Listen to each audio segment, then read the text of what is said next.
Okay, so this is the annual meeting of the St. Louis Municipal Finance Corporation on this Tuesday, July 6th, commencing at 2:04 p.m. The president has asked that we call the roll. LaTaunia Kenner. Here. Michael Garvin. Here. Paul Payne. Here. Tom Shepard, president. Here. And attending, but not yet on the board, the nominee of the mayor to replace Todd Walterman is Nancy Cross. Here. Welcome. And then as a guest, we also have in attendance Tyson Pruitt of the Comptroller's office. And then I'm Debbie Duster with the City Councilor's office. Mr. President, it's your meeting. Okay. Guess we'll move on to approval of the minutes of the March 3rd, 2021 meeting. Does everyone have a copy of the minutes? Move to approve. I second. All in favor? Well, I guess we don't need to do a roll call. That wasn't closed. All in favor signify by saying aye. Aye. Okay. Now we'll move on to item B. Let me go first. And can I just note, this is the provision where we would want to announce Nancy Cross as the new appointment to the board of directors by the mayor, but I think we still elect her. Garvin, correct me if I'm wrong, we still elect her as a board member. Whether or not that's required, I think we can do it. It's not going to hurt anything. I think we should, just because I don't think we have formal notification from the mayor of the appointment yet. You should have received a letter on that, but I'll double check where that is. So.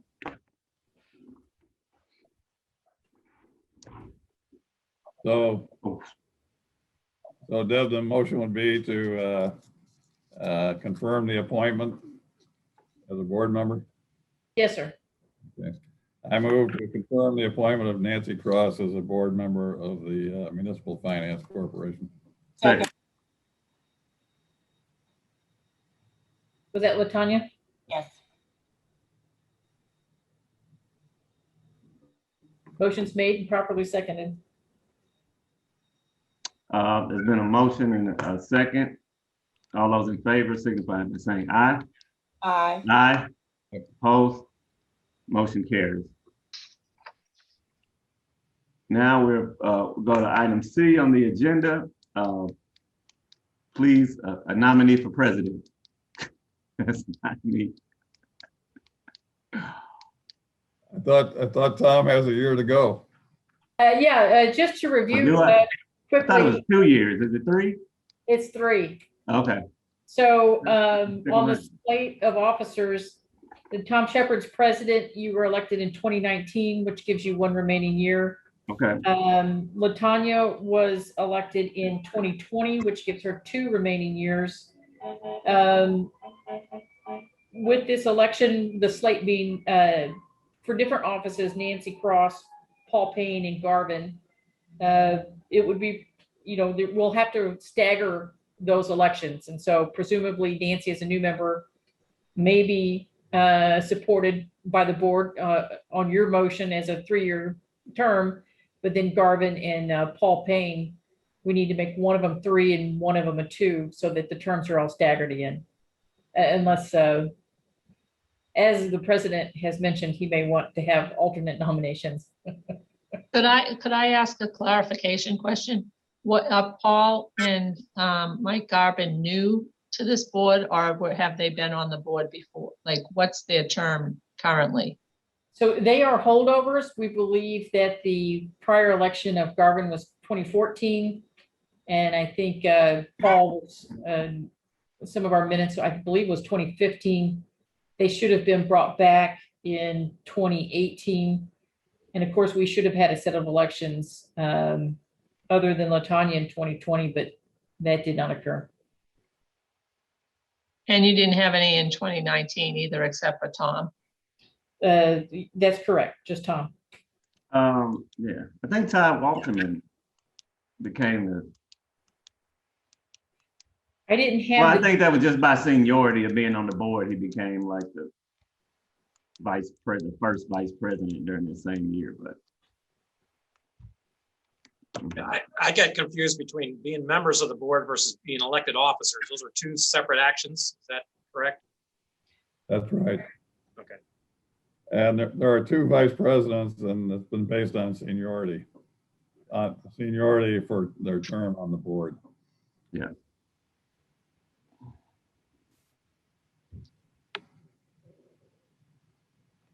But that's not anywhere in the bylaws. That's just how it's been done, correct? Is that correct? that's correct. The vice presidents, Yes. I think that is in the, I think that is somewhere in the bylaws that whoever's has the most seniority. Like if somebody's first vice president, somebody's second, and the first vice president leaves or something like that, then whoever was second becomes the first vice president. I think that's in the. That's true. That's true. When the president's not there, the vice president with the most seniority serves as chairman. I gotta look. I don't have the bylaws in front of me, but that's how we've done it.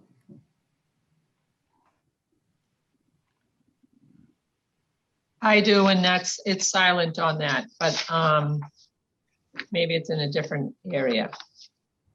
So basically what you're telling me is this is kind of screwed up right now because people carried over and we didn't follow the bylaws that we have officially. Like when someone's a holdover from 14 and 15, were they held over or did they get re-elected and it's just that they started in 14 and 15, or do we just keep like a evergreen clause having them stay in their positions going forward? Well, like my recollection, like Paul said, is we have to distinguish between being appointed to the board and being elected to an officer position on the board.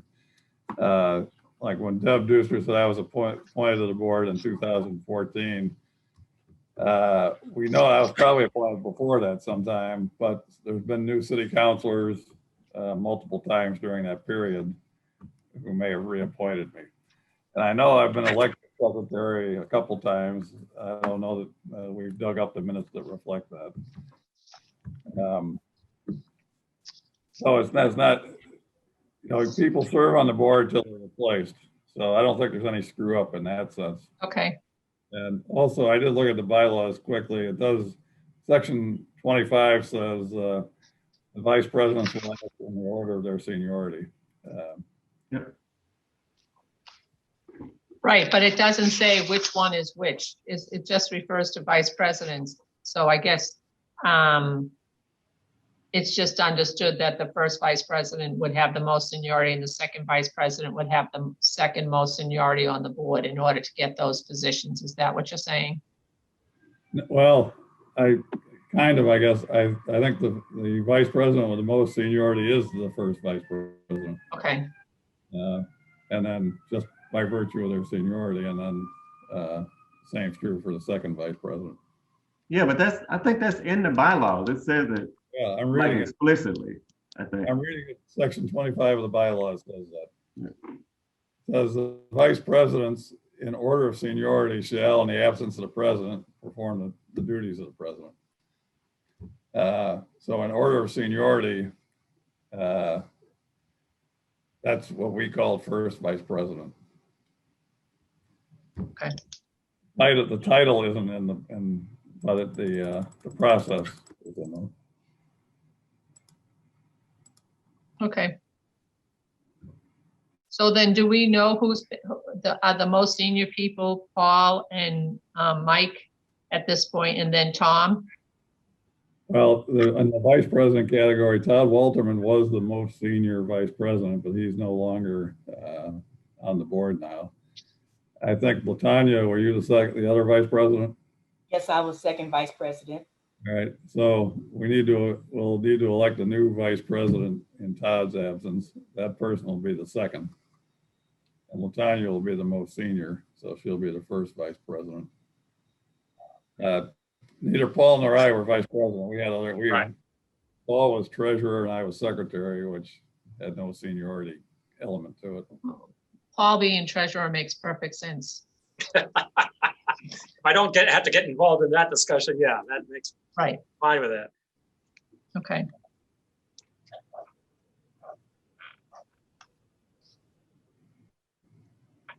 So Deb, what was your suggested course? Tom was seeming to indicate that he wanted to actually have a call for nominations for president, so. No, I thought it was over, but it's another year, I can finish out the term. Okay. So So, we need to nominate Nancy then for her vice presidential role, right? yeah, so we have a second vice president, secretary and treasurer that are all three up for nominations. And the suggestion is that the second vice president needs to be for a 3-year term. And then either secretary or treasurer needs to also be for a 3-year term to get the stagger back. And whoever's not a 3-year term needs to be a 2-year term. Yeah, so I'll nominate Nancy Cross to serve as vice president. Second. For a 3-year term.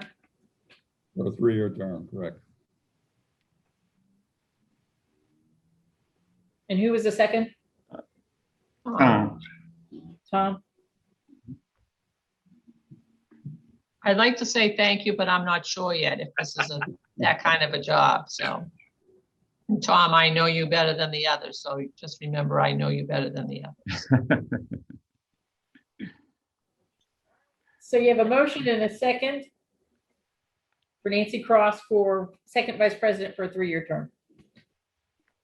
The motion is second. You want to do a roll call on that? You want a roll call? Sure. Tom Shepherd? Aye. Paul Payne? Aye. LaTaunia Kenner? Aye. And Michael Garvin? Aye. How you vote? Motion passes. You are officially the second vice president of St. Louis Municipal Finance Corp. I now move to nominate Paul Payne for the positions, 2 positions, secretary and treasurer. I thought Paul wasn't going to be Nominated, I will not serve. No. Can you be on the board and not be a city employee? I thought Paul was going to. I thought we ran him out of here after this. And that would be for a 3-year term? 3 years. We can do, Mike can have the 3 years. I'll take the 2 years. Paul's always giving. And do we have a second? I have a amendment, if, I don't know if it might have been a joke, but I second the nomination of Paul Payne for treasurer. And for a 3-year term? Is that correct, Nancy? I think he's looking for a 2-year term, but I think you guys need to figure out. 6 of one, half a dozen the other. So then did you want a roll call vote, Mr. President? Yes, I'm sorry. And what is the motion? Is it for a 2-year term or 3-year? I had 3-year. Okay, 3-year term for treasurer. Okay. Yes, please, if we could take a roll call. Tom Shepherd? Aye. Paul Payne? Nope. Aye. Do I vote for myself? Nope, sorry, took that back. LaTaunia Kenner? Aye. Michael Garvin? Aye. And Nancy Cross? Aye. It's all in favor. And I'll nominate Michael Garvin as secretary. There's a motion. That's a motion. And I'll second it. Do a roll call. Tom Shepherd? Aye. LaTaunia Kenner? Aye. Paul Payne? Aye. And Nancy Cross? Aye.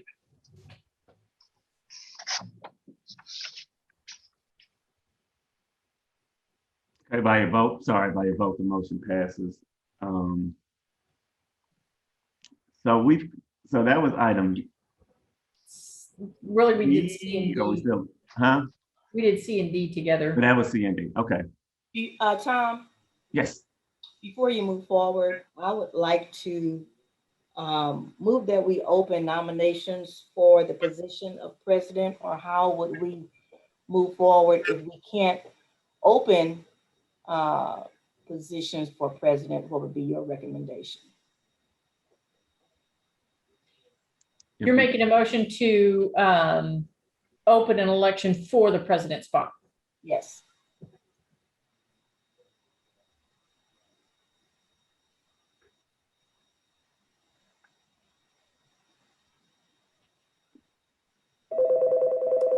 Is there a second? I'll second it. So with the motion and second to open an election for president, I take a roll call vote.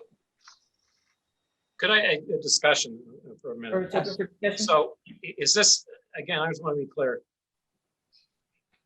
This is, the normal term is 3 years or 2 years? 3 years according to the bylaws. Okay, so, and we're 2 years in. Yes. Okay, Is there, I haven't looked, so I apologize, I had no issue with going, is there a provision in the bylaws that permits us to hold elections earlier than the stated term? Or if Tom wants out, wouldn't he just resign? Yeah, I just brought it up because I thought it was only 2 years. I'm trying to take a quick look at the bylaws. It does provide that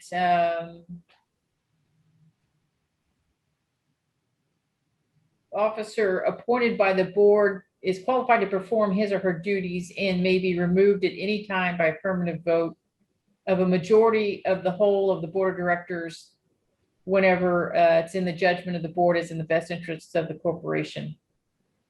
All right, so I got, what the procedure would be to schedule a vote to remove Tom. Yeah, so it would be a motion to remove the president, and then there would be a motion to open the election. Right, so President.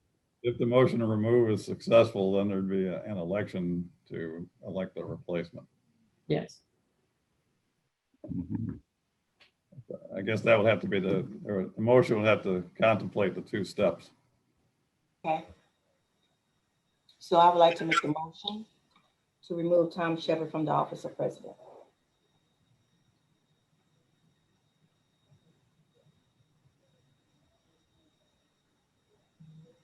Is there a second? So I'm confused. I thought we had a motion and a second already, and we were in the process of discussing that. Is there a reason to make a second motion? Well, According to the bylaws, it has to be a motion to remove the president. So we could ask, LaTaunia, do you withdraw your prior motion and restate? I do withdraw the prior motion, and I have made the new motion to remove Tom Shepard from the office of president. And then Nancy, you were second on that prior motion that's now withdrawn. Do you withdraw your second and reapply it to the new motion? Yes.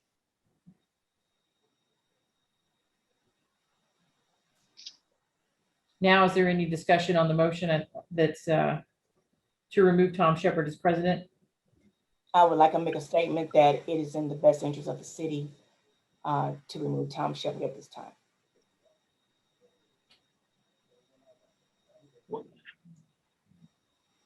you know, I recall when this came up in the beginning, I always said, of course, I was in favor of the Comptroller's office being president, because I always associate the Comptroller's office with finance, mayor's office with operations, and president's office for legislative. And so that's why I voted back then when I did. And I'm sort of taken, I wasn't prepared for today to have that kind of debate. Tom, do you have any thoughts on that, or what you're thinking? Obviously, this was on the agenda originally, so I don't know. Yeah, I mean, I don't think I don't think this was on the agenda. Like I said, when I came in here, I thought it was just a 2-year term. So I thought the officers were getting, all the officers were getting an election. But like I said, I would finish out my term if that's the, that is the commitment I made. But if, the committee wants somebody else to do it, I mean, that's up to the committee, but I made a commitment for a 3-year term. So I guess, maybe they feel like they have votes to do it. I don't know. So I have a question. Most of the time, hasn't the Comptroller's office been the chair of this committee Yes. since Yes, its inception? So how did it end up with the legislative person? Well, I mean, that to me would be like me saying I should be president. I'm the operations person. I am not a finance person, nor have I ever played a finance person in any part of my life. How did it end up that this got switched from the Comptroller's office to the legislative branch? Does anybody remember? It was a vote of the committee. And I do have a financial background. I'm a certified public accountant. So I do have a financial background. So it wasn't a matter of, not having a financial background. Okay. I would also like to add, Nancy, all of the back office administrative support functions have remained in the Comptroller's office over the past 2 years. We're still doing the work. We still have all of the files. Any inquiry that comes for the St. Louis Municipal Finance Corporation has to be carried out from our office. As far as our 990, it has been contracted out by the president of the board office in the past 2 years, but actually, in my opinion, it would serve better and function smoother up under the Comptroller's office.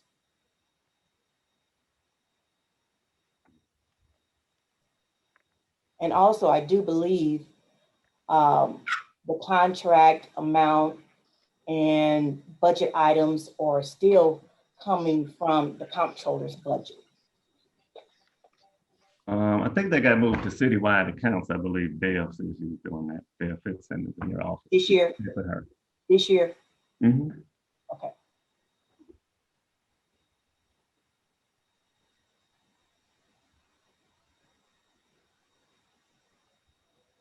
yeah.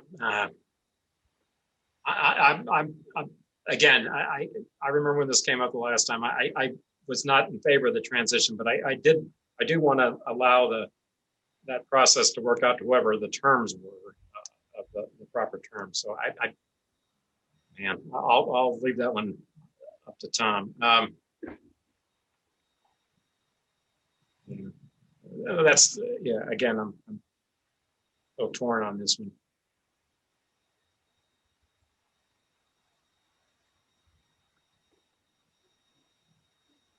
I believe we have a motion, but not a second at the moment.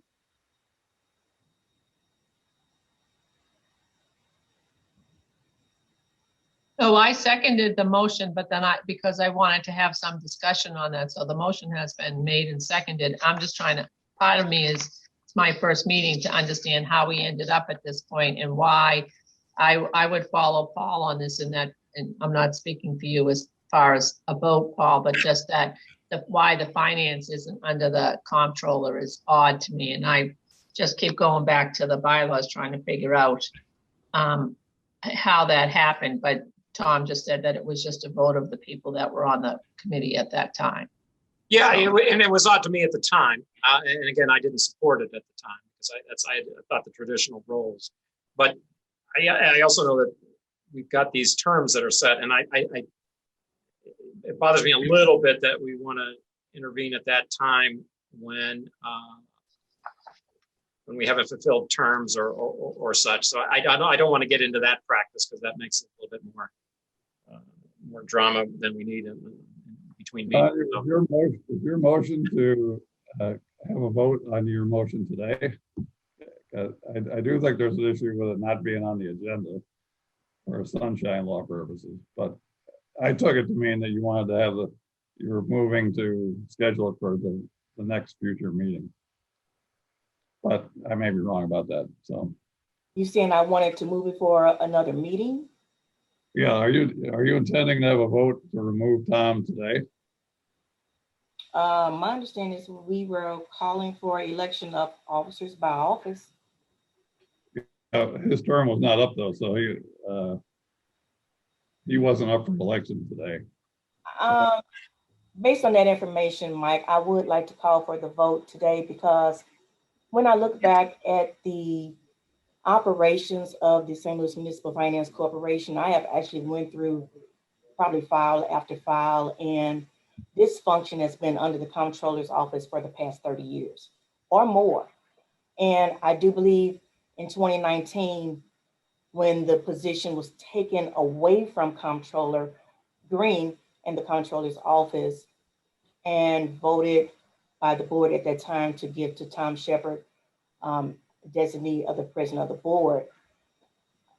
In my opinion, and this is only my opinion, it was due to politics. It was not because the Comptroller's office had not done an excellent job in that function, but it was for other reasons. And in the last 2 years, serving as Deputy Comptroller for the Finance Office, it has been many times, numerous times, that it would have functioned smoothly or more efficiently if the position would have remained in the Comptroller's office. No adverse or dislike for Tom, but having the function back under the Comptroller's office would make it more efficient and run more effectively.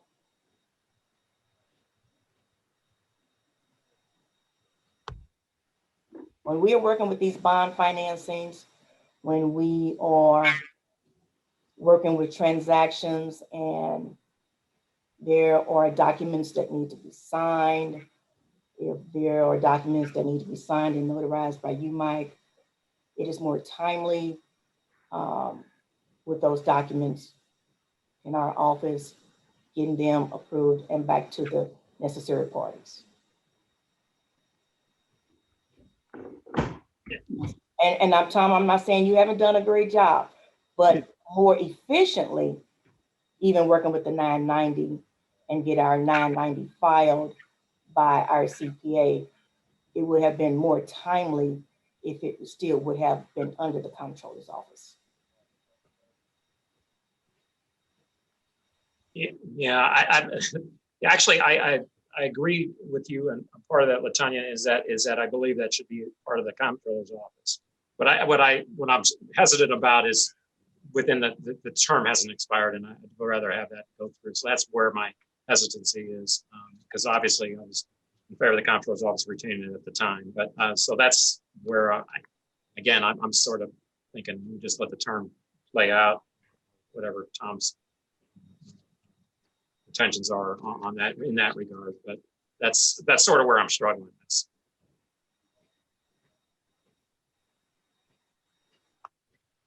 Tom, what are your comments? What are my comments? I mean, this is kind of a surprise. You could, like I said, when I came in, I thought the term was ending, but I did intend to finish the full term. That's why I've, stayed around for, the time that I've had. So, like I said, just, a little bit of surprise coming from you. But I mean, I'll, leave it up to the board. I mean, I think, everything's gotten signed that needed to be signed. Everything's gotten done that needs to be done. We've held the meetings that we need to hold. And but do you agree? And we're in discussion. I know you have one more term or one more year. Do you agree that the functions would run smoother under the Comptroller's office? Yes or no? I don't know. Well, just from my vantage point, I haven't seen anything in how the corporation has operated in the last 2 years that would warrant removing the president from his office. I think the operations have been fine. And, maybe they'd be more efficient another way, but there's nothing that rises to the level of removing the president from office. So that's my observation in dealing with the business matters of the corporation.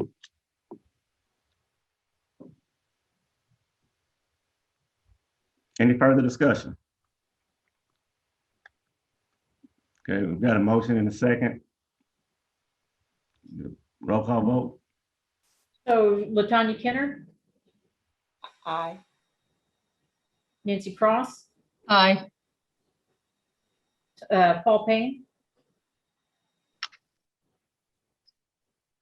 No. and Michael Garvin. No, So we have a tie vote without taking the vote of the president. So the motion fails. doesn't the president, I think I should get the vote. he gets the vote. My And the vote's vote is- no. Tom Shepherd. My vote's no. And the motion fails. Okay, next on the Oh, agenda, we can I have just a ask a question? presentation. Next on the agenda, we have a presentation by the Deputy Comptroller, LaTaunia Kenner, regarding the CHIPS program. Okay. So item number E regarding the CHIPS program and item number F go together. And I would like to make a motion to have item F to be restated as approval of subordination agreement and or deed of release, if appropriate, of St. Louis Municipal Finance Corporation and authorization for president to execute. So that's a motion to amend agenda item F to approval of subordination agreement or deed of release and authorization of the president to execute. Is that correct? Yes. And is there a second for the motion? Second.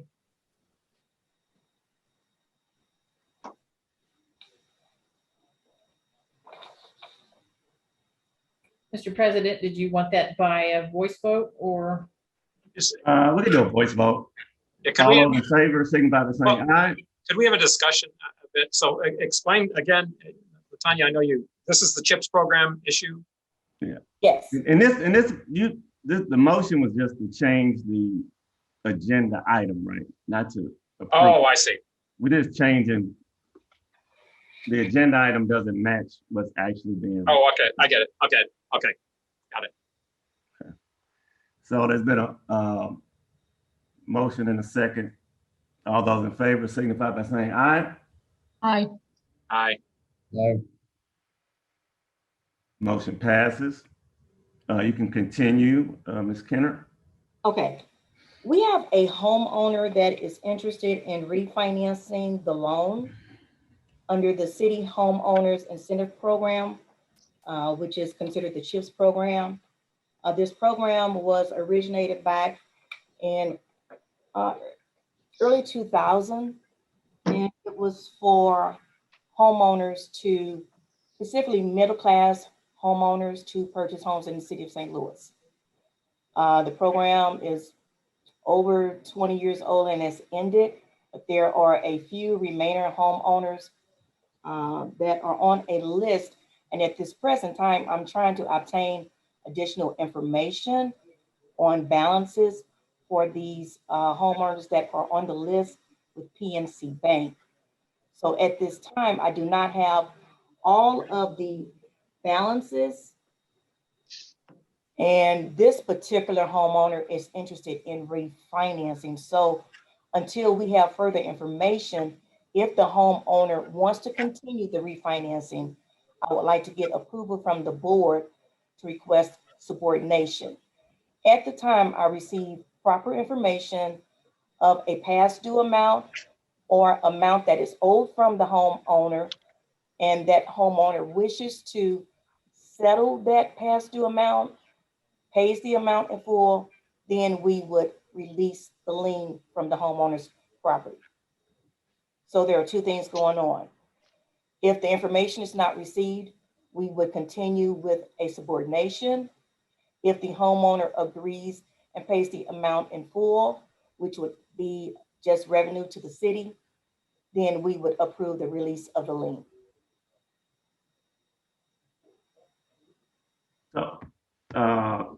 So when did the loan occur?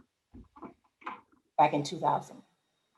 Okay, and so we know now, because I know at one point it was told, I believe it was told to me that it had been paid, but it has not been paid.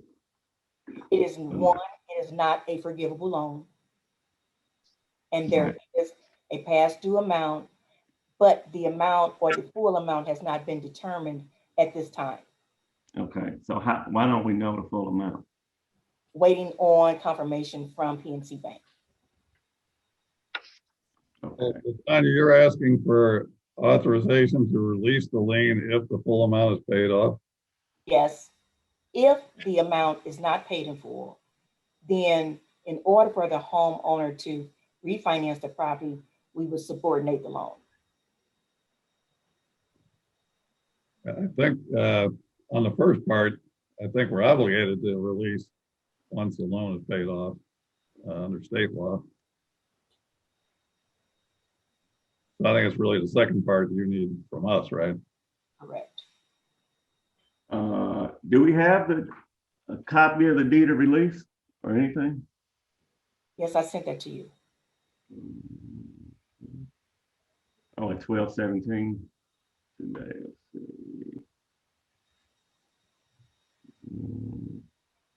I see an email just giving you a heads up. I'm still waiting on information from Jack Thomas's tip. I'm gonna, and say you're going to recommend a subordination agreement instead of a deed of release. No, I sent you information. Okay, I'm looking at the email first. He said, I'm going to recommend that we do a subordination agreement instead of a deed of release. So is that what you're still looking to do? Yes, that's what we're talking about right now. Okay, so you're not looking for, so you're just looking for subordinating the loan, whether, not necessarily, it's not about him paying it. Okay. But what I did not want to do is to have to, after talking with Debbie, I did not want to have to come back to the board, have another meeting, Mhm. if we were finding out that the homeowner would pay the full amount. You would still have to sign the deed of release. Mike would still have to attest to it. This So I is want the same release that was forwarded to me to sign, that is correct. to just sign off on it. I said, no, I can't sign off on it without us having a meeting about it because I didn't know anything about it. It goes back to 2000. I guess who were the members of the St. Louis Municipal Finance Corp in 2000? Gerald Osborne, Tom Ray, Ivy Pinkston. Frank Jackson. Frank Jackson. Mhm. Okay. And Patricia Hageman. Okay, so none of those, and I guess the information that would have been in the comptroller's office is, we can't locate it. Right, that's what I was saying. I went back in the files, and that's the information that I did receive. And simply let me restate the members of the board at that time. Ivy Neely Pinkston was president. Michael Jones was vice president. Catherine Cole was vice president. Tom Ray, secretary, and Frank Jackson was treasurer. Okay. And even before then, Gerald Osborne was second vice president, and Mike Jones was first vice president. Okay. This was back in 2000. I looked in my email. I didn't see if you sent a document. What's your question? You said you sent something to me. You sent a document. I sent you the release of deed when you start asking the questions. What is this for? Oh, you talking about what you sent to my office a while back. Okay. All right. So basically the discussion now is whether or not to just subordinate the loan and let him refinance, whether he, in the event that he doesn't pay it or we can't find out what the balance due is prior to him refinancing. My motion is to request subordination of the loan. If we have the proper amount from the bank, then, and the homeowner pays that full amount, then we would release the deed at that time and request for you to sign the release of deed.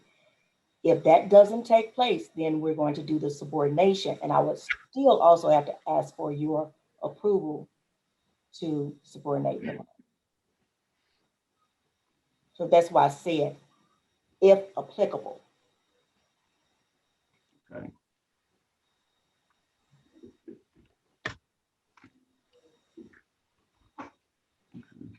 But if he pays, yeah, of course we'll have to sign it. But okay. I got confused with what you just said. So you're asking for approval today to execute a deed of release if the amount is paid in full. And then you're saying if we have to do a subrogation agreement, that you'll have to come back to the board anyway? No, that's what we're trying to do today, is not come back to the board. I'm asking for your approval for a deed of release, if applicable, or subordination. Yeah, I don't know if I need the, okay, so when I requested the board's permission to sign the deed of release, it was because there was a question. We didn't have any proof of whether or not it was paid, and it was, there was communication that it was forgivable, which it turned out it wasn't. So that's why I said I would need the board's approval before I signed it, because there was no indication that this money was not still owed. And so if we get the amount that is owed from the bank, and the borrower actually pays that amount, then I would sign the deed of release as the president. I wouldn't necessarily, I don't think, need, or I wouldn't have requested the board to meet on it and approve it if, it was something that we knew was paid and we knew the amount due. Tom, if you're fine doing the deed of release, I just want to make sure. If we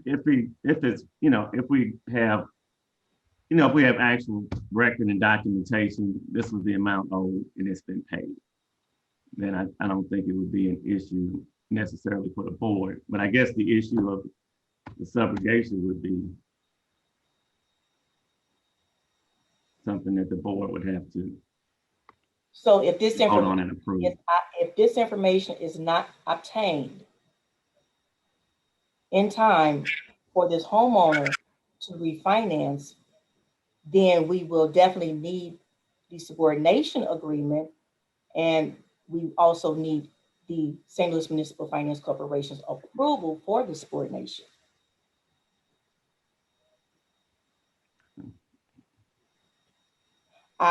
My goal here is so that we do not have to come back and convene a meeting, as it takes a long time to get everybody's schedule, to get everybody on a Zoom call. And if this homeowner is requesting to refinance by the end of July, I am trying to accommodate this homeowner so that he can continue with his refinancing. Right. If you remember, last time I scheduled a meeting pretty quickly, but then it was, it was asked, I think, by the homeowner that we not have a meeting. You're right, that was a record for you. But I would like to continue with the motion. If the homeowner, I will go back to my motion. Because Debbie, are we correct? There's no motion on the floor, correct? No, there was a motion to amend item F that was seconded, and it was approval of a deed of release or a subordination agreement of the SLMFC, and authorization for the president to execute. So the word "or" was used so that once the numbers came in, as Garvin stated, if he's paid off, we're required by statute to sign the deed of release anyway, but if not, the subordination agreement would be authorized and for the president to execute. And the subordination, that doesn't have anything, all that does is allow the financing to take place, but it would not impair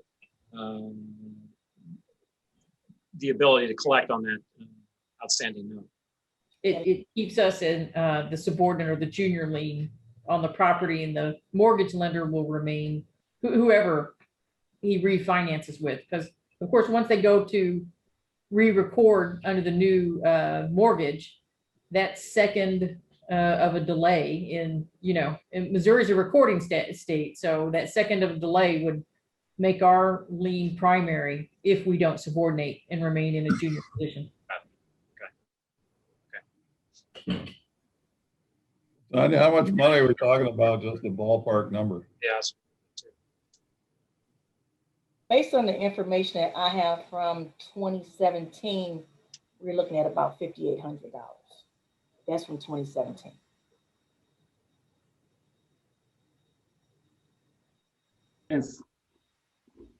Okay. That was the original loan amount? No, So the borrower did make some payments? let me say this time, the information that I have from a record from PNC, and I'm waiting on additional details. And so that I can state the information correctly, I have a past due report of $500 and some dollars, $5,800 and some dollars. For that property address? Yes.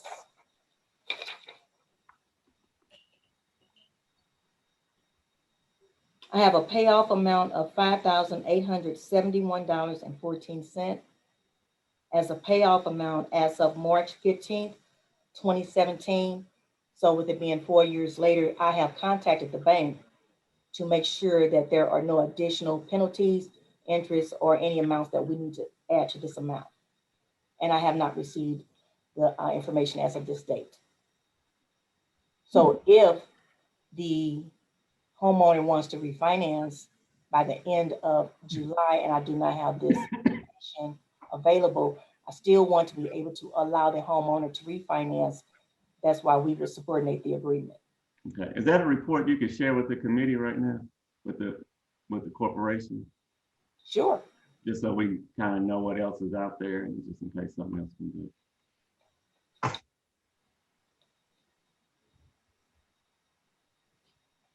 I'll send this to everyone's email address. LaTaunia, is that the last one from that program, CHIPS program that's still outstanding, or are there others? There are others on this list.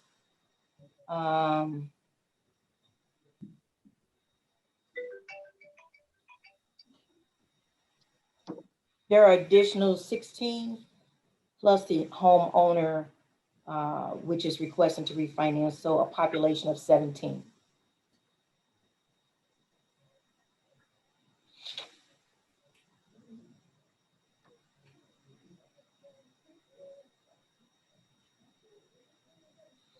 Is there an end date to the program, or what? Was there a maturity to that, or when was it originally anticipated these would be paid off? In 11 years from 2000, so what'd you say, 2012, 2013, so we have paid off the notes. But the individuals, I mean, so the notes have been retired, but the individuals who owed on the notes, okay. So any amount, and just say, for example, if any amount that was to be repaid from any of these homeowners, that would just be additional revenue to the city, as stated before.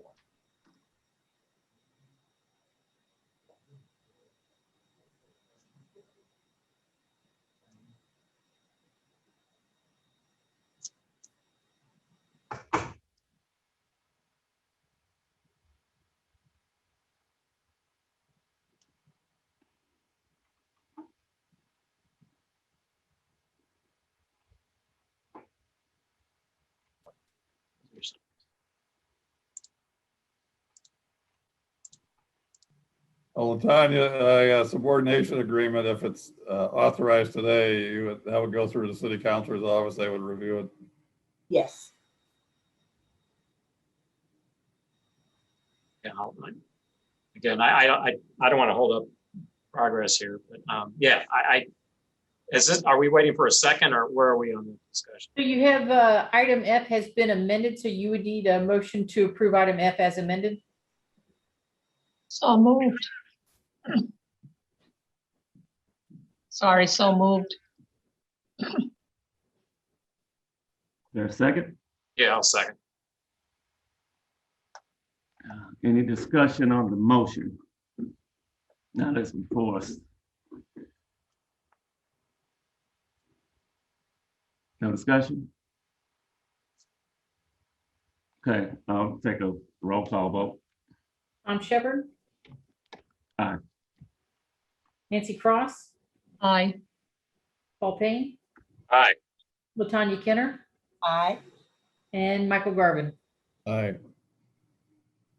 By your vote, motion passes. Any further business? I have a clarifying question, which I was trying to ask before. When we talk about years for these positions, what's the year that we're using? January to December, July to June? It doesn't say in the bylaws. It refers to fiscal year at some point, but I'm not sure if that's the year for the term of offices that we're using. My understanding that it's fiscal year, since the bylaws state that the annual meeting must be the first Tuesday after June 30th. That's good for me. I just was trying to understand. So. Thank you. Any other business? I'll entertain a motion to adjourn. So moved. Second. All in favor, signify by saying aye. Aye. Aye. Great to see everyone. Thanks. Thanks.